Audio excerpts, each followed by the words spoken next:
Hey guys, this is Joey the Gym Junkie, and this is not my serious critical shock, but I did want to experiment with some of the footage that I took today. This is some of my footage that I did in my shoulder routine, and I really wanted to talk about it and see how you guys take it in and see if it resonates with you guys. One of the things I do when I'm doing front raises, side raises, or rear delt raises is I control the momentum. You always hear me preach about it. Negatives are extremely important. For me, the positive portion of the exercise is about getting stronger. The negative portion of the exercise is about getting bigger.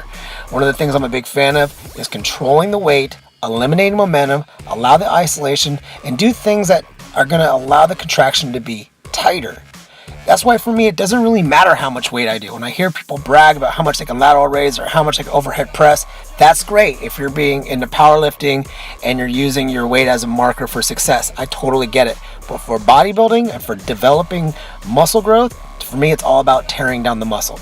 Even right here when I'm doing side lateral raises, you'll notice everything is smooth. Everything is contracting. I'm not confident yet, and I'm in a gym, so I'm not one of those guys going to work out without a shirt. No diss on people who can do that. If I was ripped like that, I'd be doing the exact same thing. But in a gym like this, it's not allowed. But I wish I could, so I can really show you guys some of the delts, how the delts are actually activating. But for right now, let's go ahead and just break it down like this. As you're going to start seeing, everything with this whole control movement, I like these slight pauses I do when I'm at the top. That way it allows me to really blow out the weight. That means I don't have to worry about increasing the weight because I'm increasing the tension. It's going to save a little bit on my joints. It's going to save a little bit on my rotator cuff. And that way I can push even farther into the pain threshold of that muscle breaking down. These are partials. You don't see a lot of these getting done anymore, but you'll see me drop the weight about half and replay it back up. Go ahead and try adding these.